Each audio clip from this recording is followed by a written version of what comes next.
Right. Yeah, I'm ready. So, okay.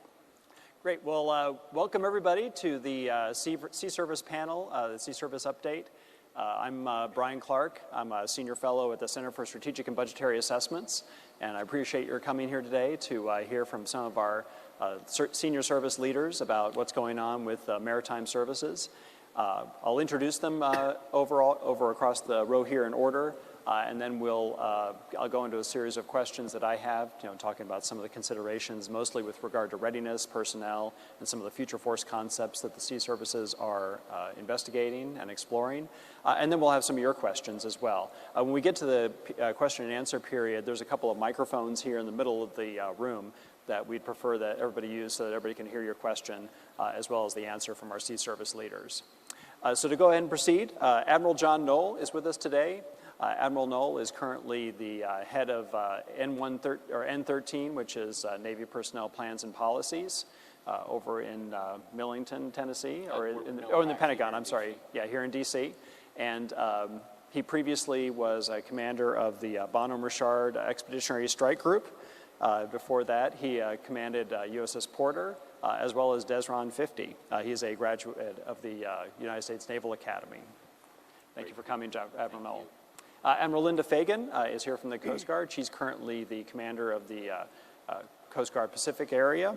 That goes all the way from the Rocky Mountains to the eastern coast of Africa, I believe. So that covers an enormous area of the globe with regard to Coast Guard operations.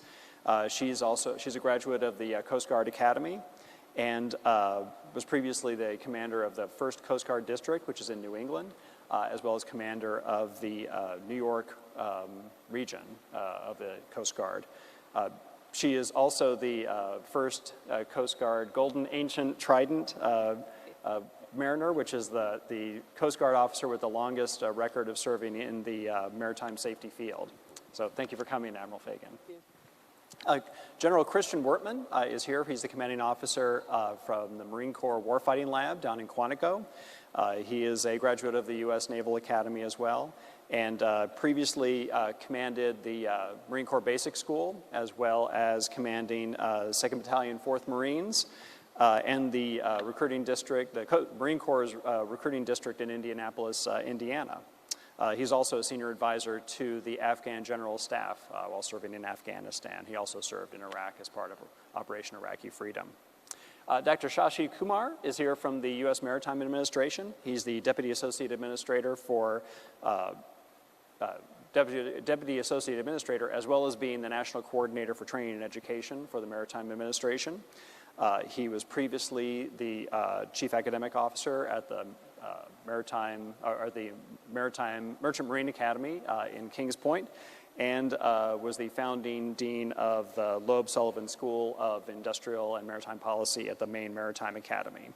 He has a PhD from the University of Wales in the UK, and master's degrees from the Maine Maritime Academy and a bachelor's degree from the Indian Maritime Academy. So, Dr. Kumar, thank you very much for being here today.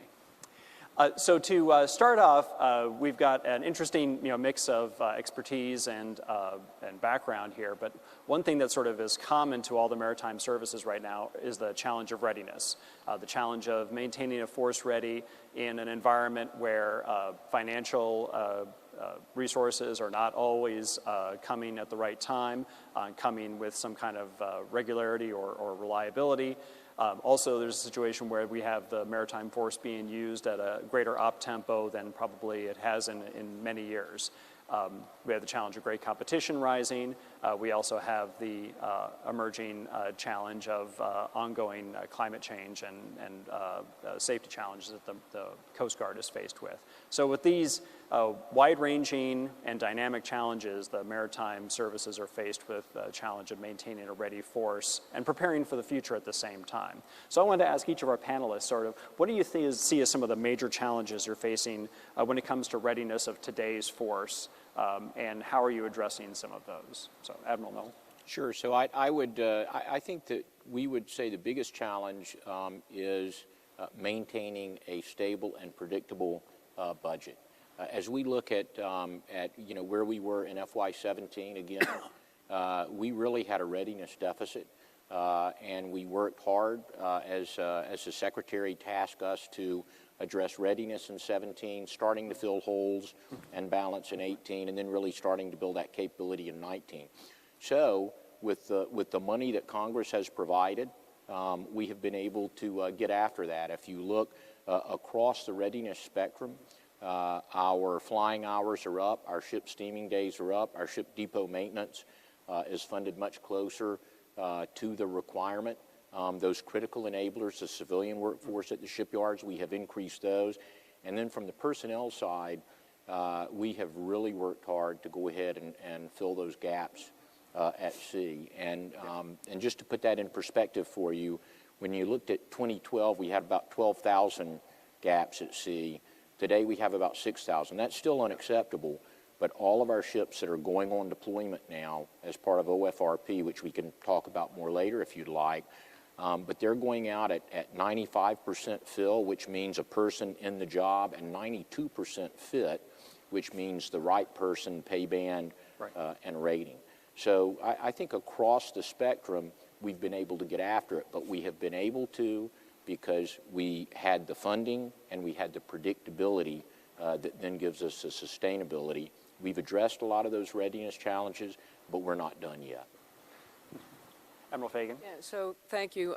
Some of you may have seen the op-ed piece this week that the Commandant put out talking about service being at a readiness tipping point. So similar, with regard to just sort of predictability of budget that really drives just a lot of uncertainty with regard to continuing resolutions, the lapse that occurred in January.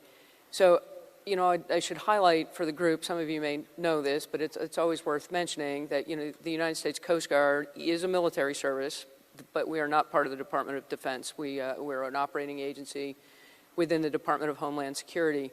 And so as DOD and the defense budget gets plussed up, we do not benefit from any of those additional funds. And we sit over in the non-defense side of the budget, and that continues to sort of hurt and erode readiness from again, just predictability and ability to make the investments that we need as a service. We're well down a path of some major acquisitions and updating the large operating units. The National Security Cutter is we continue to field those. The first of those was commissioned 10 years ago. It was originally a program of record of 8, and we're on track to deliver 11 National Security Cutters. The Offshore Patrol Cutter, we cut steel on that in January, and are looking forward to bringing that that asset into the fleet to replace some of our medium endurance cutters, the 210, 270-foot cutters that are aging. And we're fielding fast response cutters. Just 2 weeks ago, announced the Polar Security Cutter Award to VT Halter. So my first unit in the Coast Guard was the Polar Star. She was commissioned in 1976. When we talk about readiness, this is a old ship that we are challenged every year to get down to McMurdo to do that critical breakout. So we're really excited about the Polar Security Cutter. But for us, from the people side of readiness, having that ability to make some of the investments that we've deferred on becomes critical. The new assets are technologically much more sophisticated than what they're replacing. So there's a training and professionalism and proficiency piece that we need to field the people with the right expertise to operate the ships in an increasingly demanding area. And then one last point. It's kind of the era of the Coast Guards. I was talking with some folks yesterday about just this increasing demand signal for Coast Guard services. We have authorities and access that our counterparts in the Navy don't have. We're able to get into small nation countries. Think of all of the small island nations in Oceania and across the Pacific. There is a real hunger for Coast Guard expertise and Coast Guard services, but we're limited to what we are able to provide. Again, from a funding source, just getting to a predictable, recurring, like the Commandant put out in his op-ed piece, you know, an additional like $200 million a year would help buy down some of the backlog from a readiness standpoint. Thank you. Okay, so to give you a little bit of a sense for the demands on our operating forces, I pulled some numbers yesterday. About 40,000 Marines are currently forward deployed, and those Marines are deployed to 62 nations. So you think about where it is that we're applying Marine Corps operating force capabilities. It's the areas where the U.S. Joint Force is fighting. So think about the Central Command area of responsibility, Iraq, Syria, Afghanistan most prominently. Areas of heightened kind of crisis response types of concerns or responsibilities. And those are the areas that we have our special purpose MAGTFs, you know, overlooking Northern Africa and Western Africa with the special purpose MAGTF that we keep in Sigonella and in Morón, Spain. In the Central Command area of responsibility are the areas that we're providing crisis response forces with those special purpose MAGTFs and those Marine Expeditionary Units. And then areas of heightened concern to support our nation's deterrence and reassurance objectives. So think about the northern flank of NATO and the Western Pacific in the Central Command area of responsibility. So that kind of gives you a sense for the demands that are on the force. In terms of the readiness challenges associated with ensuring that all of those forward deployed forces are ready and able to manage their operational responsibilities, really kind of break it out in a couple of areas. The first is the deployment to dwell associated with that type of forward to presence. So the Marines that are kind of in the queue to backfill those 40,000 that are forward are obviously executing a really demanding pre-deployment training program. The current deployment to dwell for our operating forces generally hovers around 1 to 2. That means for every month that they're deployed, they have about 2 months back, which really puts a lot of pressure on the operating forces once they recover from an extended 6 or 9 or 12-month deployment to get reset, take care of their personal life, take care of their family life, and kind of get back on the conveyor belt to ensure that they're in a high state of readiness for their next turn. And the Commandant has made a deliberate decision to not look for an end strength increase, to not grow capacity, because he wants to preserve resources to support modernization. But that decision not to grow capacity kind of comes back to the service because of in the way that we keep our operating forces at this really high level of operational tempo. The second area is really in terms of our equipment readiness.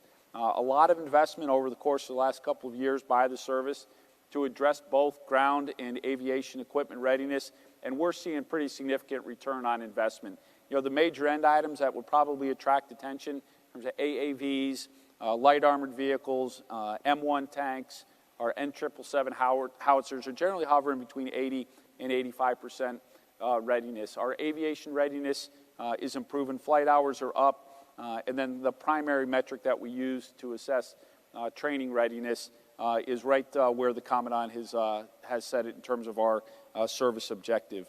And then finally, the remaining area in terms of readiness is the longer-term approach to readiness and thinking about modernization. So as we have these forces forward, ensuring that they've got the right kind of capabilities in order to handle the demands and the challenges associated with a rapidly changing strategic and operational environment. So as we enter this area of great power competition that Bryan talked about, we're in a bit of a race to modernize. And those are some of the difficult decisions that the Commandant has to make in terms of balancing near-term readiness with the longer-term readiness imperative that is associated with the capabilities that we're going to need to be successful against those primary strategic competitors. Dr. Kumar? Good morning, Bryan. Thank you. Compared to my fellow panelists, the challenges for the Maritime Administration are dramatically different.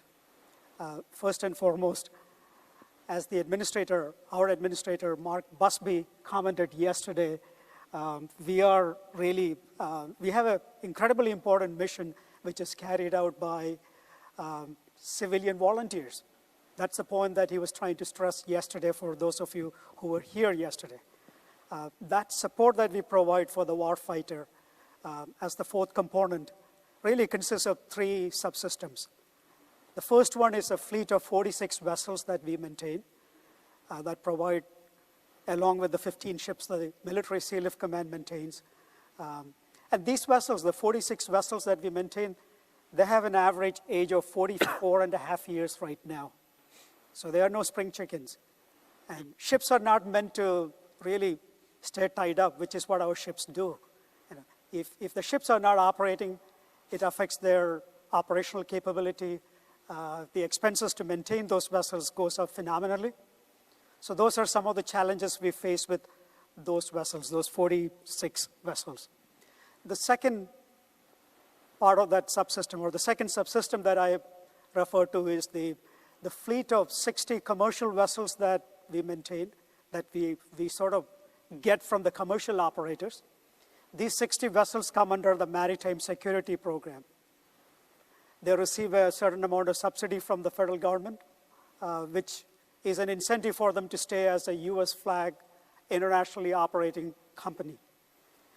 What these ship operators provide us are not just the assured access to those vessels and their carrying capacity, but also the phenomenal intermodal network and supply chain capability that those operators maintain overseas in literally any part of the world. The third subsystem, which I think is really the most crucial subsystem, is the manpower. Last year, we submitted a report to Congress which identified a shortage of around 1,800 appropriately qualified civilian mariners who are required to operate our ships and sustain military operations to support force projection and so forth. The challenge here is that as the number of ships go down, the number of civilian mariners, that number also goes down. In 1990, we had approximately about 400 ships under the U.S. flag. Today, that's around 180-odd vessels. So as the number of vessels go down, the number of mariners go down, and their proficiency also is affected. Simultaneously, there are increasing international regulations that our mariners have to comply with to remain competent and proficient in their field. So these are the areas, these are the challenges that we deal with, and I'm sure there'll be more pointed questions from you. Thank you, Dr. Kumar. One of the things that all the panelists brought up, that you all brought up to some degree, is this emergence of great power competition, and particularly the emergence of the Chinese as a competitor for the United States strategically as well as operationally. What are some of the implications, or what are some of the things that we've already seen in terms of how the sea services are trying to deal with the emergence of China as a great power competitor? So, for example, the Navy has been undertaking some more dynamic force employments to try to mix it up a little bit and create more uncertainty for the Chinese. But there's also this huge draw on just force structure out in the Pacific. And for the Coast Guard, we've got deployments of Coast Guard cutters now out to the Pacific area of operations, which is a huge development. You know, and as you noted, there's opportunities there to work with local nations that aren't available to the Navy, for example.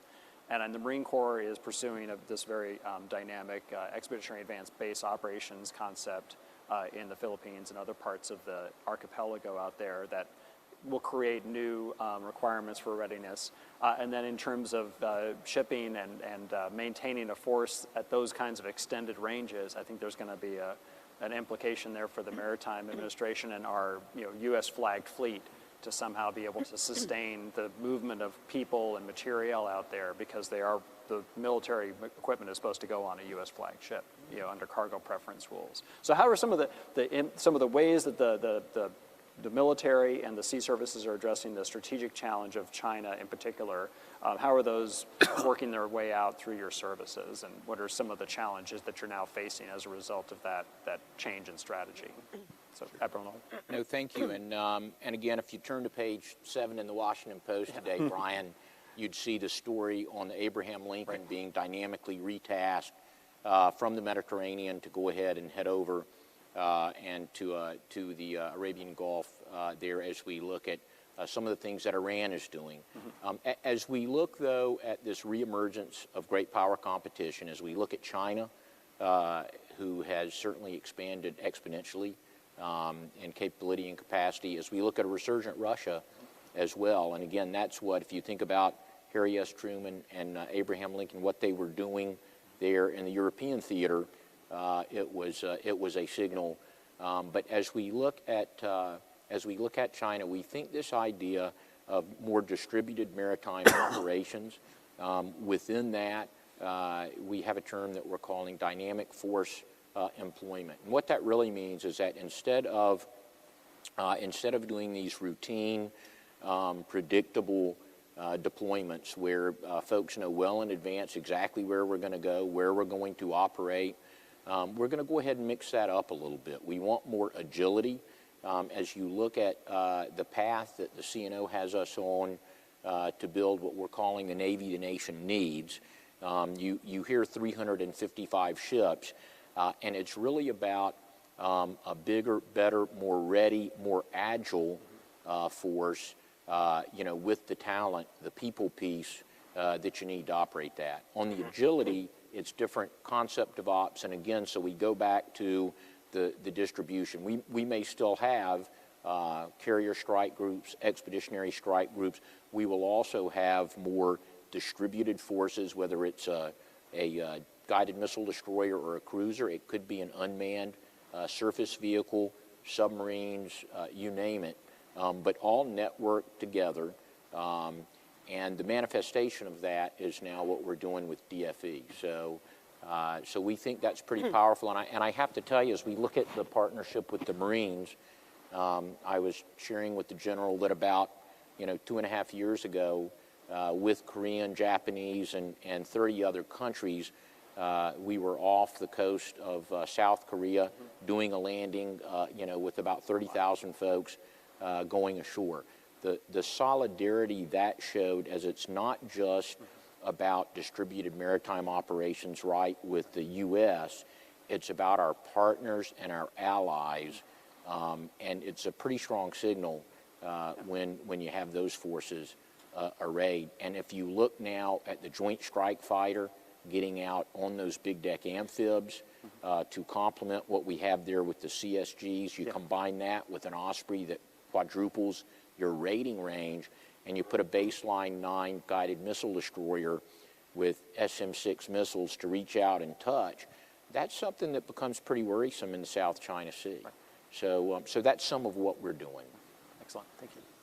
So one point about the Coast Guard as well, right? We don't have a garrison force, so all of your Coast Guard forces are deployed 365, 24/7 against an array of mission risk.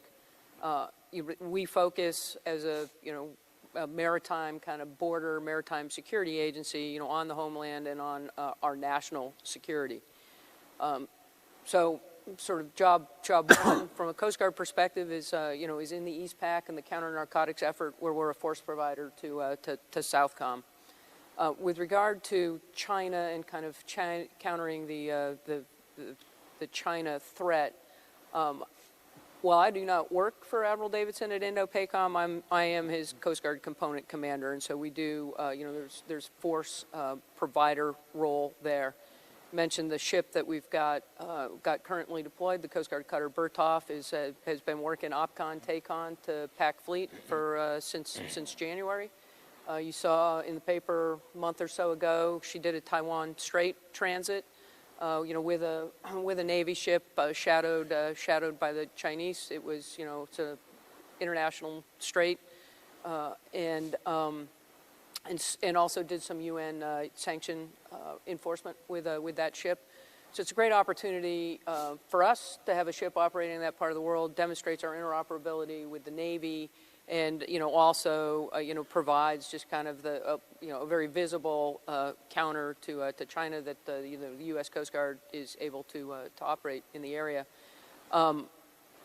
With regard to just some of the other sort of activity around the Pacific, Oceania in particular, again, with our sort of authority and access, many of these nations, they may say they have a Navy. They typically, it functions, most of their maritime services function much more like a Coast Guard, with some of the law enforcement and regulatory authorities similar to what we have. And so, the ability with small targeted teams of people to go in and help a nation build capacity to enforce their own exclusive economic zones, to enforce capacity to to enforce against illegal fishing activity, whether it's the Chinese or others in the region, are all things that the Coast Guard can bring to the region as a counter.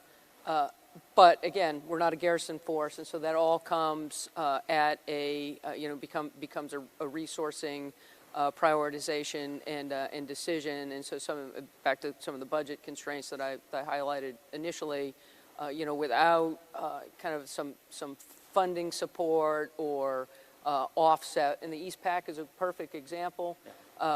Where it's Coast Guard and allies in the Eastern Pacific working against the counter-narcotics threat. Should other resources, Navy resources, come into then that frees up Coast Guard ships to go elsewhere. So it just becomes a kind of a matter of prioritization. But the last thing I'd say with regard to just kind of countering China in the Pacific, we shouldn't forget as a nation the value proposition that we represent. The values of democracy and kind of free and open access to the waters that we bring without sort of strings attached, and that's important to many of these countries. That just the value of being an independent and capable nation without sort of checkbook diplomacy is an important offset. Thanks. Probably three key areas that the Marine Corps is approaching in order to better address the challenges associated with great power competition. The first is where the force is postured and how it is applied in steady state. The second is the concepts that we're developing, primarily in partnership with the Navy. And then the third is the capabilities that are being prioritized by the Commandant for investment in modernization. So the National Defense Strategy communicates strategic objectives to strengthen alliances and partnerships. The nation does that with our forward deployed and forward stationed forces. This is the work of the Navy and Marine Corps team every single day. So we want to win the war for allies and partners, and we want to communicate strength to all of our potential adversaries. And every single day as they face the decision whether or not they want to be aggressive or they want to do something that is destabilizing, we want to communicate strength to them and create doubt in terms of their ability to be successful. The second is this area of concept development. And the Navy and the Marine Corps have been very purposeful over the course of the last couple of years with the Chief of Naval Operations and the Commandant of the Marine Corps signing two operational concepts. The first is littoral operations in a contested environment, which is all about new approaches to naval command and control and naval task organization to be able to apply fleet marine forces in support of sea control or fleet marine forces in support of maritime campaigning. The second is expeditionary advanced base operations, which is intended as kind of the landward complement to the Navy's concept for distributed maritime operations. So you think about the distributed but integrated application of fleet and fleet marine force capabilities. That's really what the Commandant and the CNO are working to achieve with the conceptual integration across the two services. And then finally, the approach to great power competition is also manifested in the capabilities that the Commandant has prioritized. So he's thinking an awful lot about long-range precision fires to include the ability to take a ship out of the water with an anti-ship missile, integrated naval command and control that is resilient in a highly contested environment, information warfare tools that will challenge an adversary's ability to get a good beat on us and take a shot at us, air defense capabilities, aviation modernization, significantly represented with the investment in the F-35, the investment in the CH-53 Kilo, the sustainment of our H-1 and V-22 programs, and then finally logistics modernization. We recognize that each one of these capability areas are going to be critically important in order to be able to apply fleet marine forces in the manner that is intended by EABO, Loki, and distributed maritime operations. And those are kind of the three critical legs of the stool for reinforcing the nation's deterrence and reassurance objectives, or if we get into some type of heightened tensions or escalation, that we can fight and win. Thanks, General. Dr. Kumar? Yes. So, as the fourth component, we work very closely with Transcom, which includes not just us, as well as our industry partners, the operators of the U.S. flag vessels that we collaborate with. We are in regular consultations with Transcom. I mentioned earlier that our vessels they have an average age of 44.5 years. How do you make sure that these vessels are in a state of readiness? What's being done is to operate them under turbo activations. In other words, these vessels which are maintained at 5-day readiness ought to be broken out periodically to make sure that they can report when required. The number of these turbo activations are obviously increasing, which is a good way to make sure that these vessels will stay capable.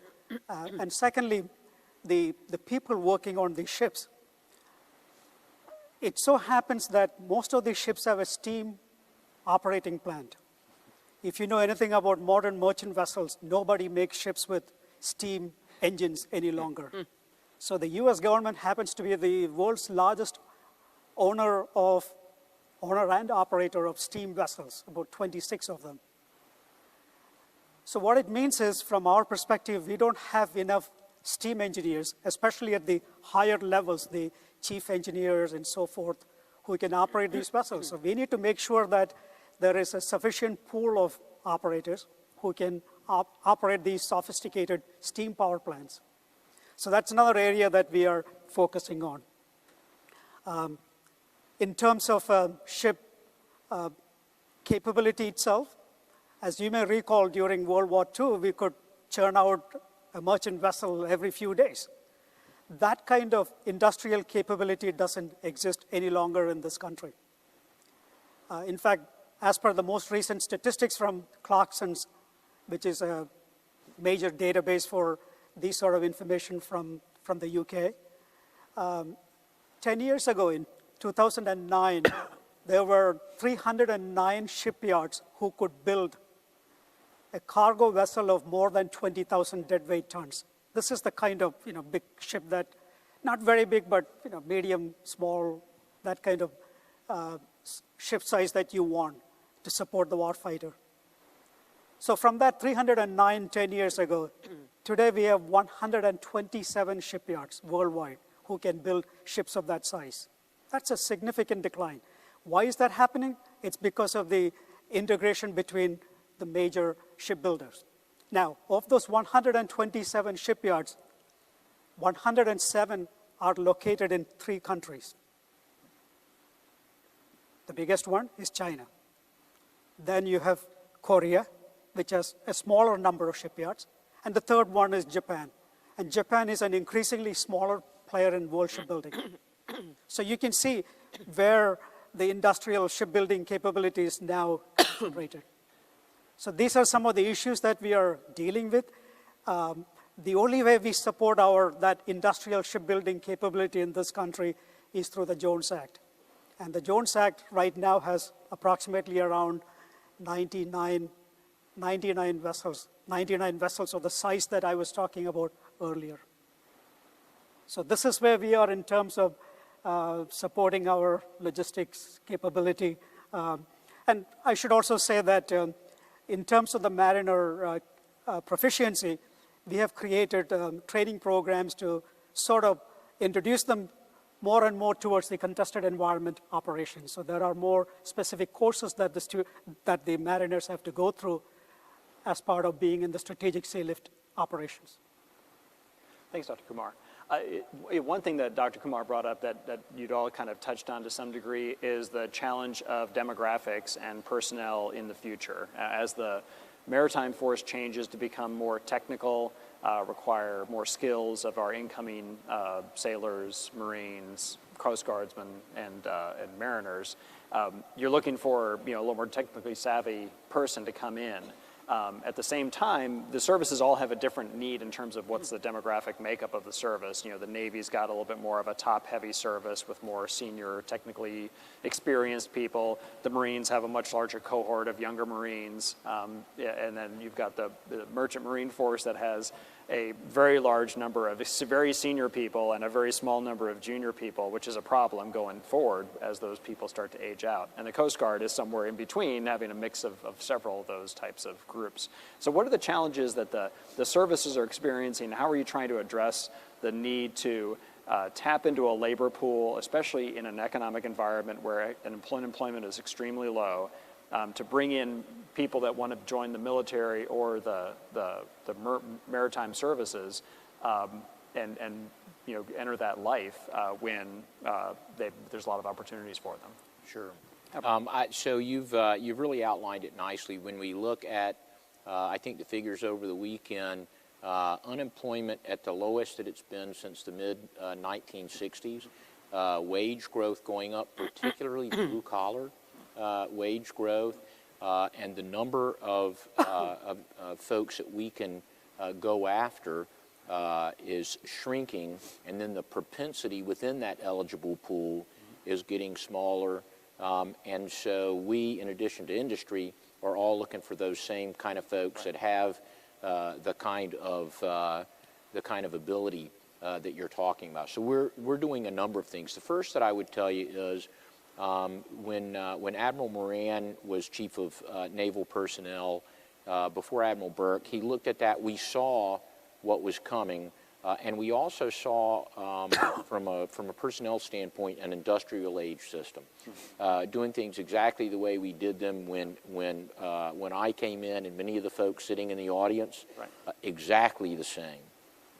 So we've embarked on a program called Sailor 2025, which is about how do we update our systems, more importantly our processes and our policies, and how do we manage that talent differently. Right now we bring in about 40,000 sailors a year. We send home about 40,000 sailors a year, and we do 90,000 PCS moves. In the rosiest of resource scenarios, that is not sustainable. So we're looking at not only how do we bring them in the front door, and we've shifted to 70% digital marketing and advertising. We want to get into the space that the centennials, the less than 21, men and women are in. So we're trying to go to where they are. We're trying to use different strategies. Some have seen Forged by the Sea, our new marketing and advertising. What you haven't perhaps seen, though, is we have a lot of what we call faces of the fleet, and rating short snippets that they see. We try and get them hooked, and then we actually show them a little bit to then go ahead and start to try and establish the contacts with a recruiting model that is now different. We have taken our old brick and mortar naval recruiting districts.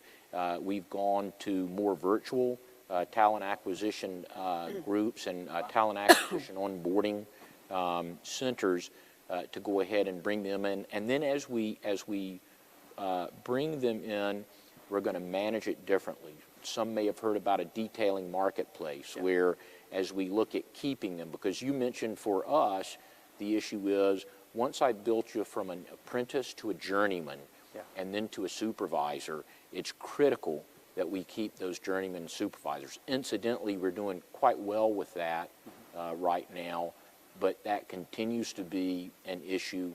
So, and it's not just about money. It's both non-monetary incentives and monetary incentives, and so that's what we're blending together.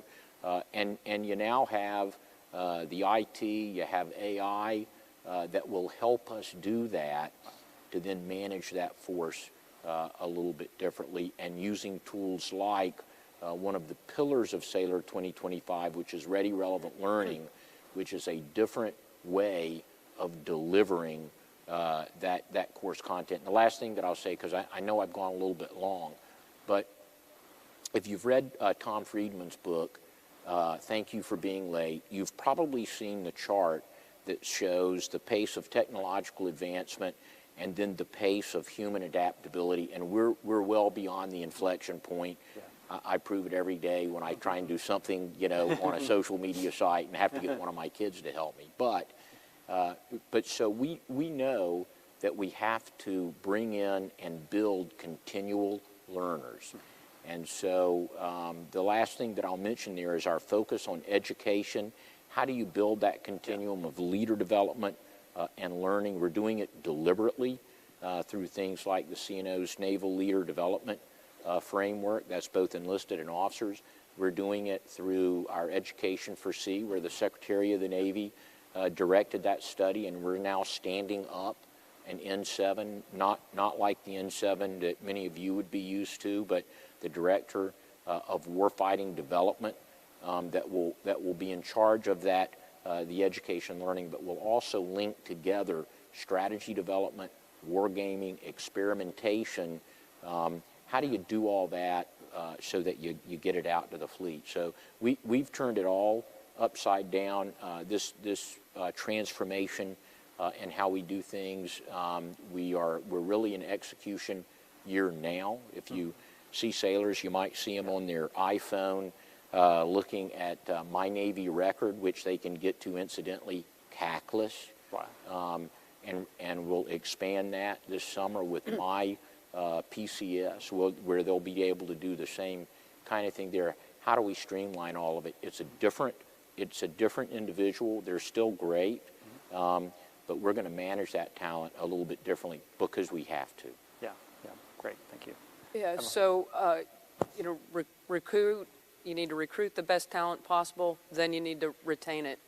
And as a service, this is true for all of us, you are at your most diverse at the point of a session, the recruiting session. And so, we are very much focused on, recruiting the right talent and bring them into the service, which, we thankfully easily meet those recruiting numbers. The Coast Guard Academy is the incoming class. I haven't seen the statistics for the class that'll start in July, but last year's class was nearly 40% women. The most diverse class that we've brought into the Academy, and each class continues to get more diverse. So it's a good news story there. Then on the not so good news story, we are not retaining women at the same rate that we retain males in the service. And so we've recently published a women's retention study done by Rand for us to look at, what are some of the reasons for why at about the 10-year point women leave the service at a higher number than their male counterparts. Because again, you just continue to kind of erode that diversity as time goes forward. So a number of policy changes that are getting looked at in the context of the results of that study. And so, whether it's assignment policy, the weight program, how we manage women that have gone on maternity leave, and bring in reserves for backfill, and a number of other initiatives. The action for the women's retention study is being carried out by a workforce readiness task force that's reporting directly to the vice commandant. It's a team of about 10 folks that have been stood up here in D.C. To really get at some of the change that'll be needed as a result of some of the insights that the study provided for us. In a similar vein, when you look at just sort of personnel policy, the Coast Guard's system is very similar than the other services. It's particularly on the officer side, it's an upper and out system. You continue to move forward and promote, or we move you out of the service.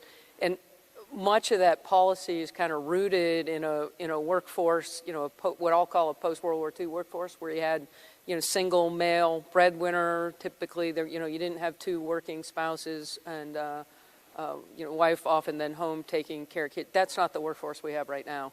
Member married to member. A lot of dual career folks. The pressure, child care, finding affordable child care. All of that sits on the workforce, and then we ask them to move every 2 or 3 years, and so reviewing some of those policies so that we are able to retain that talent once you've brought them in are very much part of what we're looking at moving forward. with regard to sort of the increasing technical sophistication of what we're asking for the workforce, I mentioned the new ships that are coming online are just incredibly sophisticated in their capability. The ships they're replacing in some cases are 50 years old and really don't have much technology on them. And the folks that then get trained and proficient in some of these emerging technologies, whether it's cyber or some of the systems, they're also attractive talent to those those out on the commercial sector. We won't be able to buy our way out of that from an incentive standpoint, and so coming to views again on personnel policy that help kind of incentivize folks to stay. And cyber is a great example. You won't be able to buy your way out of it, but you do if a cyber expert comes into the service, comes into one of the military services, they get access to systems and an ability to do things that would frankly be illegal on the outside. But at the same time, you need that technical expertise that they develop in their jobs on the outside. And so coming to a system that allows, I'm going to call it a revolving door. They shave off the ponytails and the goatees. They come, put a uniform on for a couple of years, and then go back and continue to refresh the talent pool that way. That's not a system we have in place now, but it's something that we need to think about. So we are all competing for the same talent pool, and the pool of young people that actually qualify for service in the military continues to shrink. And as a nation, we need that talent pool both on the military side and then into the commercial sector. So being an employer of choice is very much where we want to be as a Coast Guard. So the good news story for us is retention's at an all-time high. It's also a little bit of a bad news story. You need to continue to progress folks through the ranks, and so it's actually not a bad problem to have. So thanks. Thanks, Evan. Yeah, Bryan, in some respects, this takes us back to the discussion of great power competition. You really have to view this talent as an asymmetric strength for all of the services. So long as we have smart and tough men and women of character who are able to apply their professional judgment, exercise their initiative in a complex and dynamic environment, I think we've reason to be optimistic. I think they'll continue to find a way to win, continue to take care of the business that our nation needs for them to take care of. And it's because of that reason that the Commandant has prioritized it. It is the biggest area of investment for the Marine Corps in President's Budget 20, and historically it has been our investment in the personnel that fill our ranks. The Marine Corps traditionally brings about 35 to 38,000 Marines through the front door every year, and all of our aspirations in terms of our concepts and capabilities are meaningless if we don't bring the right talent in the front door. And we are in a war for talent. And the Commandant, despite the fact that the Marine Corps has traditionally been very successful with its recruiting mission, does not take it for granted. And that's reflected in a deep investment across the service in our recruiters, in our drill instructors, to make sure we're getting the right talent and we're introducing them to the service properly, so that when we ask them to exercise that judgment and maintain the initiative in these really, really challenging environments, they're well set to be able to do that. So a war for talent, a war to make sure that we're getting the right 38,000 every year and doing the right things as we bring them into the service. And just to reinforce the point, retaining the talent, traditionally the thinking is it's in some particularly unique, high-demand career fields or specialties, cyber, electronic warfare, signals intelligence, or intelligence disciplines in general. That has become an expansive technology that is represented in or embedded in almost all of our formations. So I grew up in the infantry. Today, very sophisticated command and control tools, information warfare tools, robotics, unmanned systems, manned-unmanned teaming in a very exciting and dynamic way, but also in a manner that creates a lot of demands for that kind of talent in the civilian sector. So it really permeates every element of the force. It places some new and unique demands on a more mature, more experienced force that leverages the investment in training and education that the service is making over time, and creates some new imperatives or incentives for retaining that talent as the commercial sector recognizes what a great resource exists inside of our services. Hey, General, one question on that. So you've got a more junior force, and you've got this much more technical set of capabilities that you're fielding. How do you train up these junior people to get good at those new technologies when you know that they're probably not going to be all staying around for another tour because you need them to move along? Yeah, so I think that that is part of the annual cycle in assessing what is the structure of the force.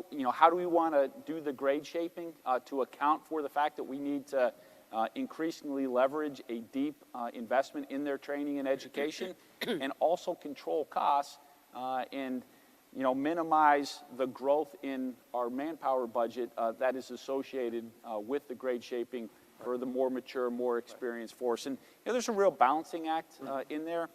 In some respects, though, the training and education is reinforcing to natural instincts that exist in these young men and young women. So it's not, completely the story that they need the training and education progression that they go through in the service. Much of this is sort of latent talent and potential, and in a lot of ways they're sort of ahead of us, and they're teaching us how to best apply this technology. These are the judgments, though, that get made every year by our capability developers and our manpower experts that figure out, what the proper balance is. Thanks, General. Dr. Kumar. So the merchant mariners, their training and education today to work on the ships of the size that we are talking about is based on standards established by the International Maritime Organization. And in our case, what this implies is they have to get a credential issued through the U.S. Coast Guard to work on these ships. These requirements were enhanced recently in 2017 based on an agreement that was signed in 2010 in Manila. So it's called the Manila Amendments. So with these new requirements, the expectations of today's mariners are much higher than what they were supposed to be. So for example, in the earlier years, you could easily think of someone joining as an ordinary sailor or a seaman on board a ship, working up the ranks, passing the various exams, and getting qualified to become a master or a chief engineer. We used to call them the horsepipers. Those days are gone. I mean, it's almost impossible for somebody to be a horsepiper and come up the ranks any longer.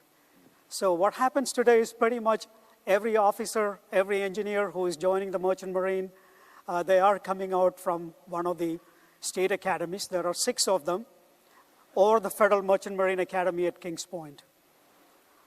Altogether, we graduate slightly over 1,000 entry-level officers and engineers today. Kings Point, the Federal Academy, graduates approximately around 225 graduates, deck and engine. They all have service obligation. About 25% of those graduates accept commission. They go on as active duty officers. The other 75% have a reserve commitment, but must also work on their merchant mariner credentials. We don't have the same diversity, gender diversity as what the Coast Guard Academy has. Our gender diversity is climbing up, but it's still in the lower 20%. But then if you look at the Merchant Marine worldwide, women participation in the Merchant Marine is 2%. In the United States, it is a little bit higher. It is 7%. Not something to be proud of, but it is still better than worldwide.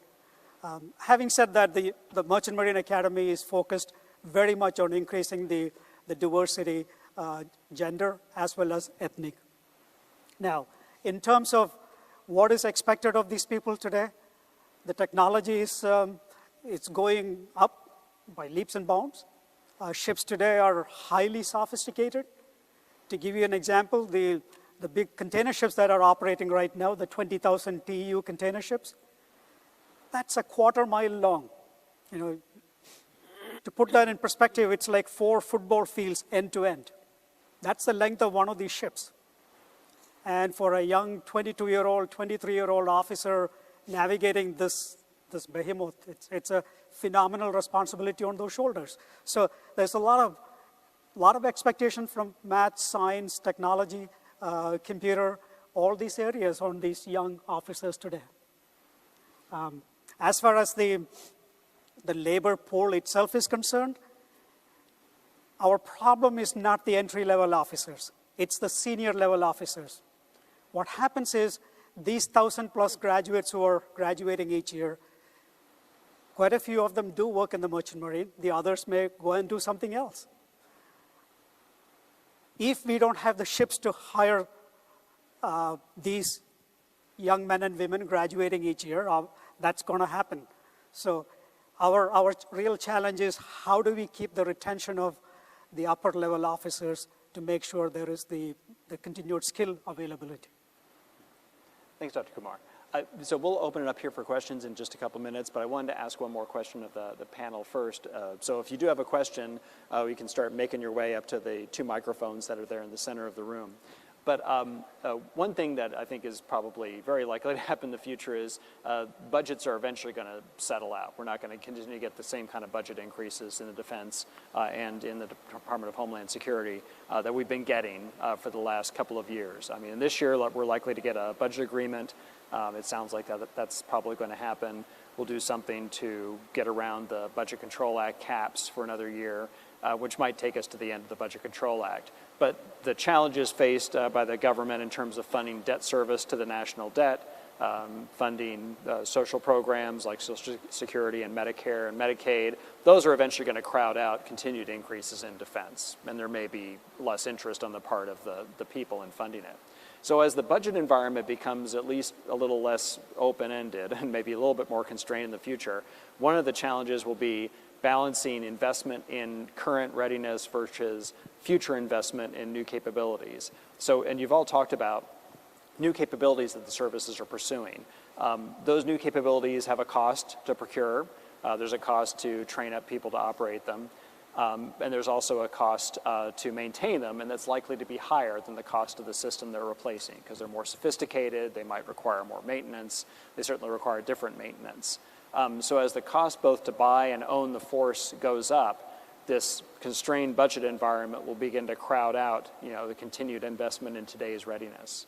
And at the same time, except for the Marine Corps, I guess in the Coast Guard to a lesser degree, we're growing the force in a lot of ways. So we're adding people, or maybe making the people more senior, which makes them more expensive.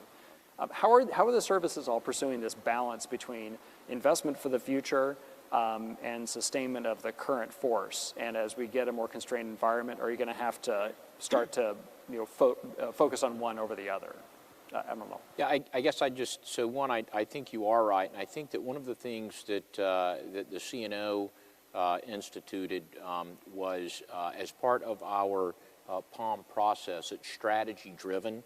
It is a balance of the readiness and the capability investments, and it's very disciplined. And what he's pledged is that we're not going to sacrifice wholeness for numbers, but we are going to look at different ways of delivering capability.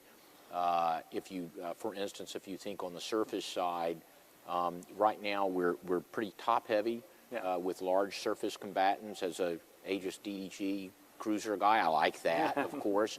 But then when you look at frigates, certainly it's an inverted pyramid, and probably we want something a little different to include the unmanned. So some of it will be how do you deliver capability in a different way to achieve the same results.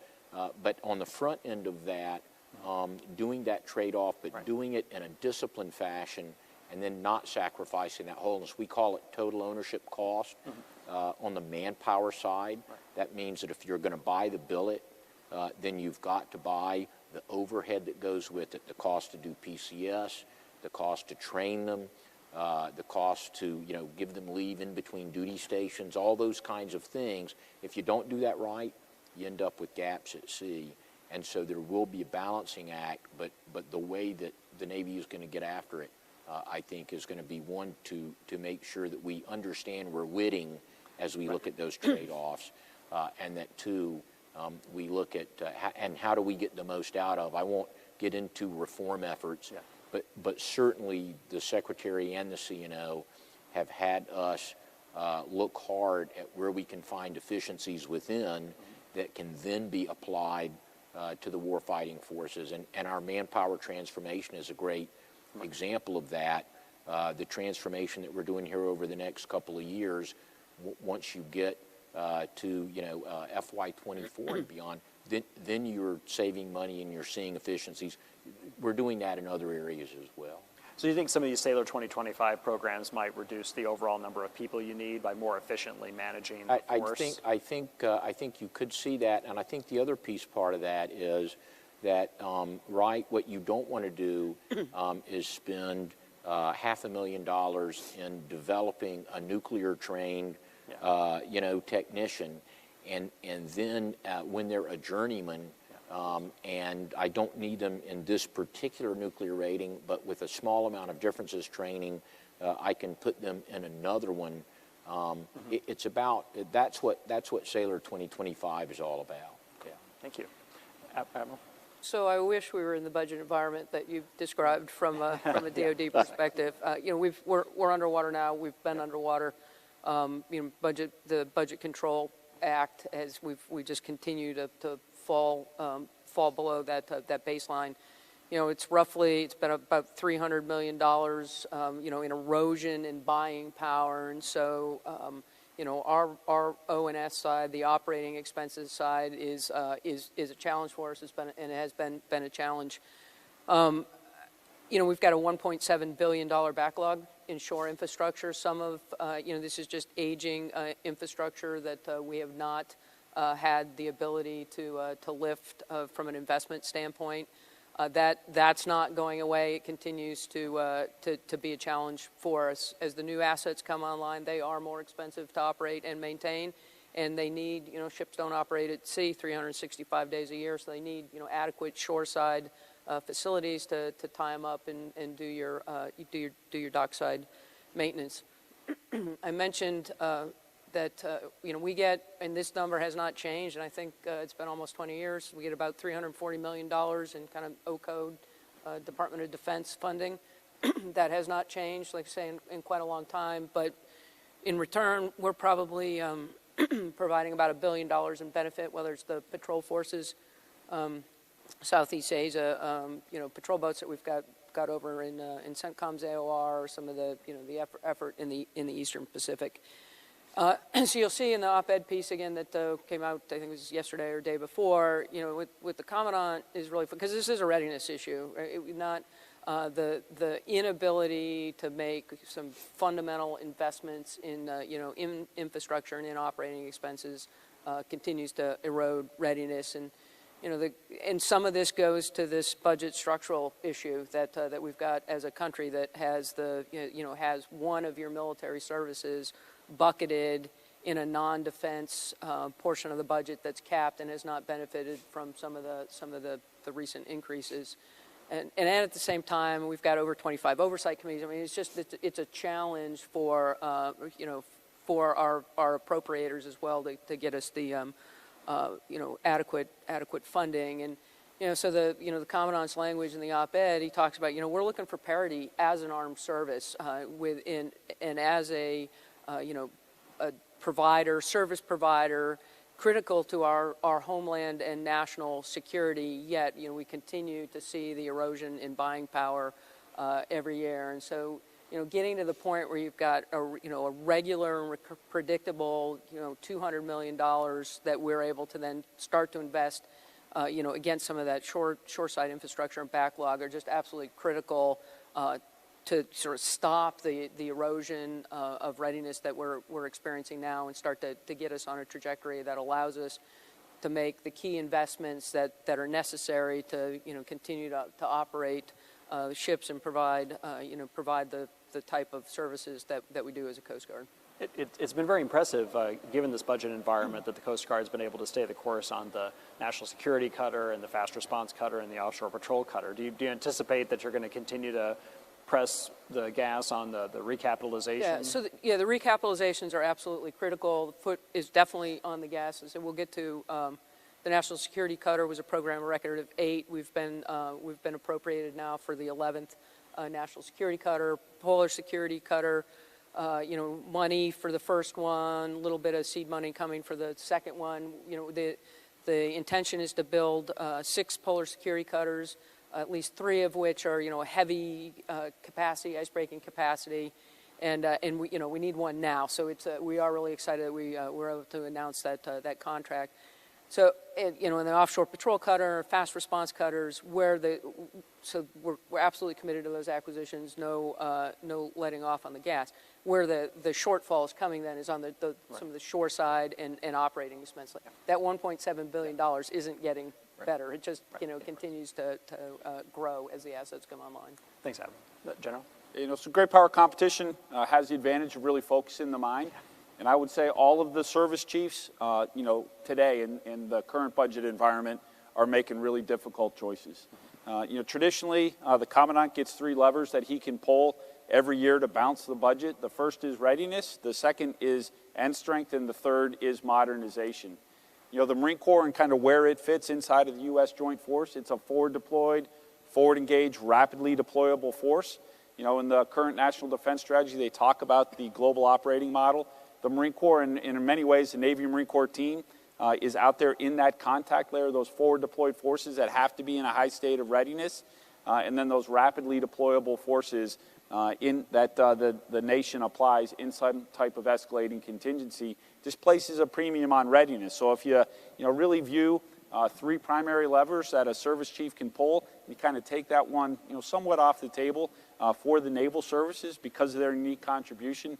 You're really into a discussion of how much end strength you can carry and how much modernization you can afford. And those are really the judgments of our senior-most leaders. They coach us, baby 1-stars. They stay out of the tall grass. And this is the tall grass for the commandant or another service chief in terms of how to balance the investment for the service across each one of those really important demands.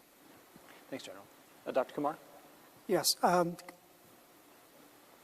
In the big picture, our budget is somewhat like a rounding error. It's not a lot. Having said that, we have some significant challenges. I talked about the ships which are getting very old, 44 and a half years old. We spend $6.5 million per year to keep them ready, just for being tied up on 5-day readiness. That's $6.5 million per year. Now, those expenses are going up literally on a daily basis because of circumstances beyond our control. So, for example, just after the El Faro incident, I'm sure you all remember the El Faro. After that, the level of scrutiny, the inspection of these vessels and the expectations have definitely gone up much higher, both from the Coast Guard side as well as from the classification societies who would approve these vessels to be continued in operation. So there are significant operating costs, maintenance costs for all these vessels. At the same time, we are fully bought into the CNO's plan to what he calls the sea lift the nation needs, which consists of 3 different strategies. One is life extension, which, as I said earlier, is going to be more expensive.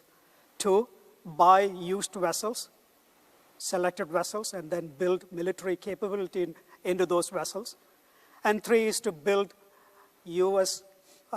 New ships, right here in the U.S. using our industrial shipbuilding base. Now, there is no timeline, there is no particular agenda at this point, but we are enthusiastic about it. We hope it will help us. Likewise, we are also building new training vessels, which come under the category of national security multi-mission vessels. If our sea lift vessels are old, 44 and a half years old, our training vessels that are used to train the future merchant marine officers are even older. The oldest one is 57 years old. So the first one of the new national security multi-mission vessels to be delivered, we hope by 2023, will replace the training vessel operated by the SUNY Maritime College today. So at this point, we have approvals to build 3 vessels. The third one, the budget is still being discussed. We are in the process of identifying a vessel construction manager and so forth.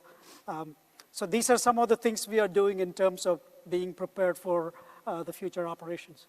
Is part of the MARAD's intent to invest in new ships to sustain the industrial base in the United States?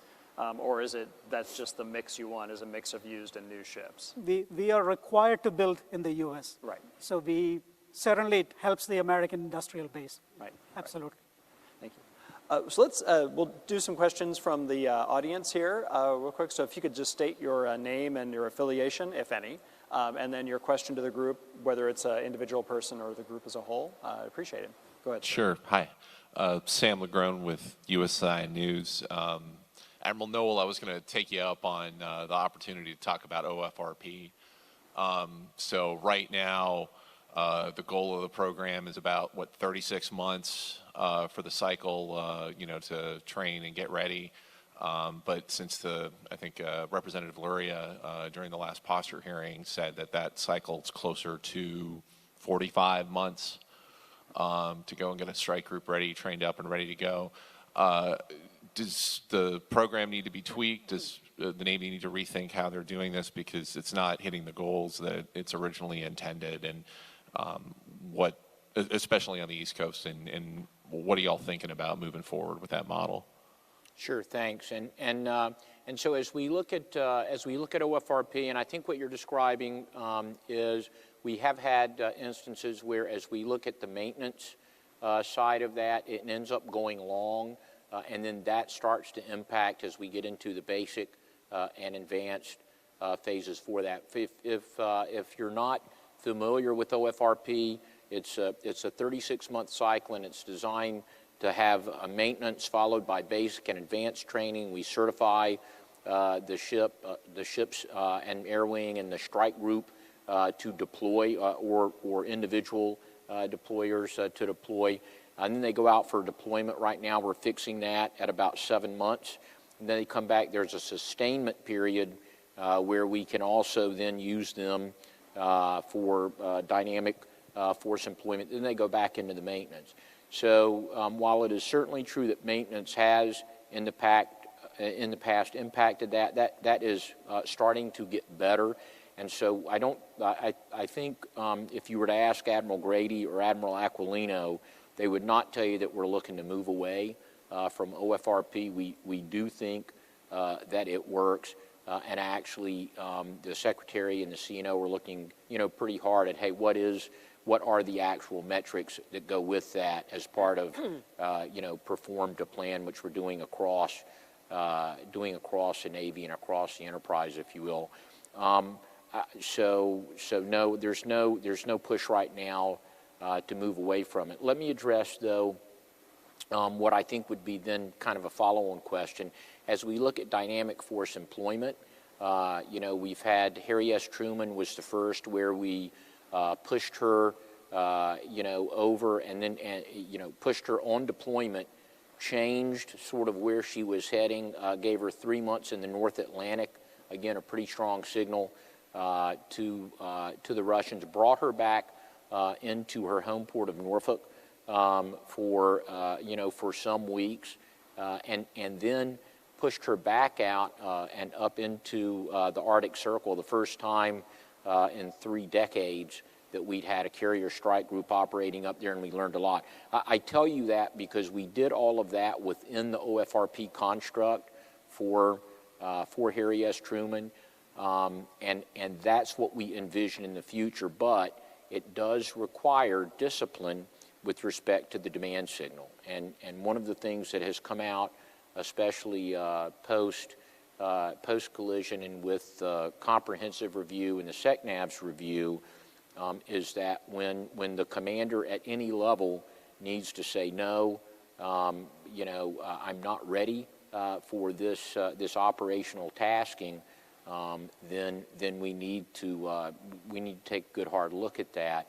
But it also means that it's going to be a supply side, setup, and we won't burn the force up doing it. But we're planning on sticking with the OFRP construct here as we look toward the future, with improvements though on that maintenance side that we're working very aggressively. And that's a different discussion point that we could get into. But did that answer your question, sir? I was a little bit all over the map, but I hope that got to it. Well, I mean, the larger idea is that do you all think OFRP is a sustainable model on that 36-month cycle? Yes, sir, we do. Okay, thank you. We do, thank you. But this idea of having a more dynamically employed force does incur some costs. You have to maintain the ship in a ready status, or the ships in a ready status during that sustainment cycle. So while they're sitting around in port, they've got to be ready to deploy, which means that you're maintaining some proficiency and some readiness. Yeah, and Bryan, that's a good point. And so I will tell you that. So we get back to this issue of in FY17 it was about getting after readiness, 18 filling holes. Right. And so if you've bought the readiness enablers, right, then that permits you to be able to do it during the sustainment phase. Next question. Ted Kay, it's with Sayers, and this question is for all the panel, but it's as listening to the discussions, I've seen little elements that I was wrapped up in my brain as saying the capacity of the vessels, the units, to do their job, and it's got lots of different components. And when you measure the capacity, engagement capacity, mission capacity of a cutter or a ship or a unit, how do you bring that all together with technology attributes, with all sorts of effects attributes, and you can take a ship, a cutter, and you can say they can do one or two missions simultaneously, or only one mission simultaneously. It has an effect on our view of how capable the ships are when they get to sea. So how do we measure the engagement capacity of our ships and units? Yeah. So also how does new technologies, how does automation, how has it changed what we're able to get out of each individual unit, and is there a natural limit to that in terms of the people that are really the heart of that capability? I'll go ahead and take a crack at it and just talk about the Marine Corps system or the Marine Corps process. So at the Warfighting Lab, sort of our unique contribution to the service headquarters is we do the future-oriented concept work for the Commandant, or support the Commandant's future-oriented concept development effort, and we do that in conjunction with managing our science and technology portfolio. And our battle buddy in executing that is the Office of Naval Research. And then we take what we're doing in S&T and with our concept development work, we apply it on a game board with our wargaming division. And once we've kind of wrung out the concepts, we take it out for live force experimentation. Increasingly, that's a naval effort. So the Marine Corps Warfighting Lab, working in close coordination, Naval Warfare Development Center, and that's where we figure out what that technology is actually going to mean when we get it in the hands of a sailor or Marine in our operating forces. It's probably a little bit of a fallacy, or maybe the shelf life for the idea of a platform or a formation providing a unique set of capabilities. Everything is becoming increasingly modular and more highly networked. And when you have increasingly modular payloads or effects and you're able to tie them together in new combinations because of the way the force is networked, you get a lot of possibilities, and you can tailor and apply the force differently over time based off of those emerging technologies and those emerging capabilities. That's a very dynamic and iterative process, and you can imagine, kind of with every spiral of new technology or new capability and every connection inside of the naval and joint web or the naval and joint architecture, there's new options that are available to our operating force commanders. So I would expect that will continue to be very dynamic. There are going to be some areas that we achieve some economies, and there's going to be some other areas that are going to require growth. And an example of this is, the F-35 does an amazing job of just kind of sweeping up data and information. So in a lot of ways, it's bringing into a single platform a lot of disciplines for collections, but it's creating all new, so kind of offsetting some other capability requirements, but creating all new demands in other fields.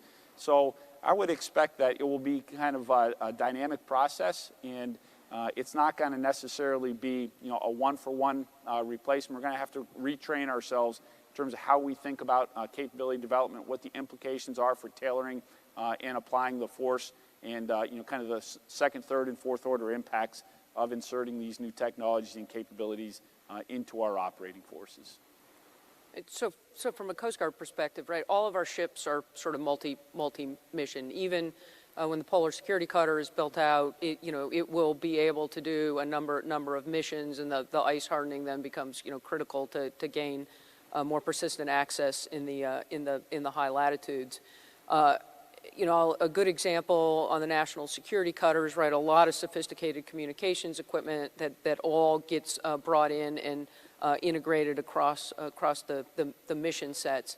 We're fielding UAS on Scan Eagle on all of the national security cutters, and that comes as a kind of a plug and play capability. The ship has some of the just sort of investments, infrastructure investments that is needed, but when the ship pulls into port, the Scan Eagle is pulled off and goes back. Isn't there sitting ready while the ship is in a dockside.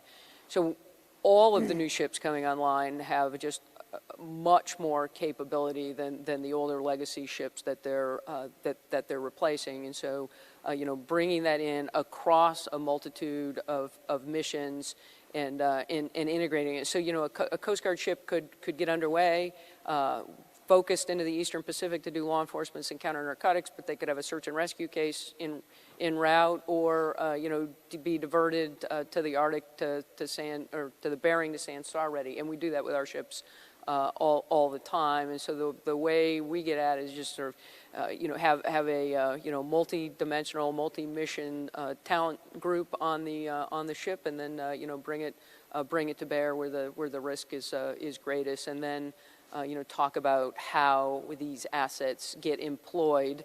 I'm using the term intentionally, employed differently than how we employed some of the legacy assets. So, the fast response cutter, it's a 154-foot ship. They're not particularly big. They're replacing some of our smaller legacy patrol boats.